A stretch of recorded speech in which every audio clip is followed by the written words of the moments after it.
The Samsung S95D OLED is one of those flagship TVs that comes with a ton of hype, and in this analysis we are not going to break down whether it actually deserves it or not, because look, when you are dropping anywhere from $2,200 to $3,000 on a display, you are not just buying a television anymore, you are investing in a multi-year experience. And in 2025, with LG, Sony and even Hisense stepping up their OLED game, Samsung had to go all in. So did they? Let's start with the panel tech. This is Samsung's third generation QD OLED panel. That's quantum dot meets OLED, basically combining the deep inky blacks of OLED with high brightness and rich color volume of quantum dots. And here's the real world impact. This thing hits around 1777 nits in HDR brightness, which is nuts. That's brighter than both the LG G4 OLED, which caps out around 1480 nits, and the Sony A95L, which hovers closer to 1400 in real tests. So if you watch content in a bright living room or have windows all around your space, the S95D is one of the few OLEDs that'll actually hold up without looking washed out. Now let's talk about Samsung's new glare-free screen coating. This is new for 2025 and genuinely one of the most interesting things. Traditional OLEDs have glossy panels which look great in dark rooms but can be a mirror during the day. Samsung flipped the script here and added a matte anti-reflective layer, and yeah, it works. Reflections are massively reduced and you can finally enjoy daytime TV without feeling like you're watching your own face. The only downside, that matte layer slightly lowers contrast in dim environments. Blacks aren't as punchy as on glossy OLEDs like the Sony A95L, especially in ultra dark movie scenes, but that's the trade-off: daytime visibility versus pure black levels. Also, before we continue, I'd like you to know about our official CineX mini projector that comes with Android 11.0 and can stream all your movies on the wall with a screen size of up to 120 inches long. It can play 4K videos and would be great for Netflix and chill, and costs you less than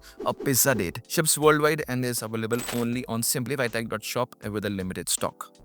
Gaming performance is where the S95D really starts to pull ahead. Now you're getting the full HDMI 2.1 on all 4 ports, support for 144Hz refresh rate, VRR FreeSync Premium Pro, G-Sync and ALLM. Samsung's gaming hub lets you jump into games via cloud services too, and input lag is as low as 9 ms in 4K 120Hz mode. That's elite level performance if you're buying a TV for a next gen console or high-end PC gaming. There's honestly not much better than this right now.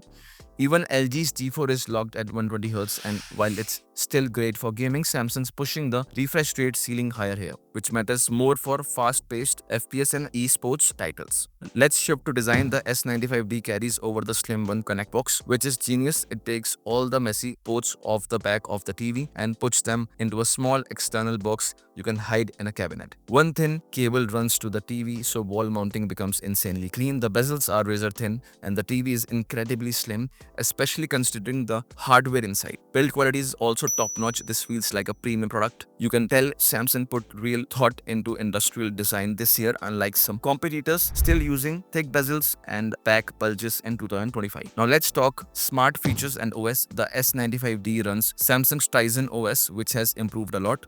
The UI is fluid, responsive and packed with all major streaming apps: Netflix, Disney+, Prime Video, Apple TV+, all there and in 4K HDR. It integrates nicely with Samsung's SmartThings ecosystem, so if you have got Samsung smart home devices, it can act as a hub. But here's the main point, and it's the same old Samsung problem: no Dolby Vision support in 2025 for a premium TV that costs $2,799 for the 65-inch model. This is honestly inexcusable. Most content on platforms like Netflix and Disney Plus is mastered in Dolby Vision, and you are not getting the full experience here. HDR10 Plus is fine, but it's not as widely supported or as dynamic. LG supports Dolby Vision, Sony supports it. Even TCL does on some models. Samsung's stubbornness here is a serious drawback if you're a movie lover. Sound quality is decent for a flat panel TV. Samsung's Object Tracking Sound Plus tries to create positional audio using internal speakers, and it does a decent job.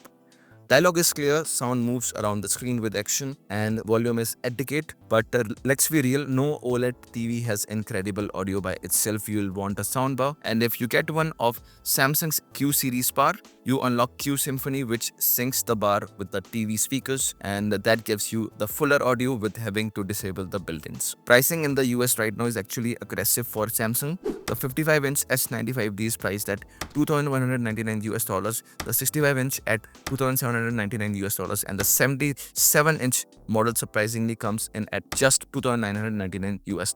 For context, the LG G4 65-inch is priced about the same, and the Sony A95L in 65 inches is still sitting closer to $3,400 US, and that's with the 120Hz refresh rate. So Samsung's undercuffing Sony big time and slightly nudging LG on performance, especially in brightness and keening. Now, how does it all compare? The LG G4 is for people who care about Dolby Vision, want a glossy panel for rich blacks, and prefer LG's WebOS ecosystem. It's still an amazing TV, and for movie enthusiasts who watch in dim environments, it might be the better choice. The Sony A95L has better processing, especially for motion and upscaling, and it supports all major formats, but it's slower, limited to 120Hz, and pricier.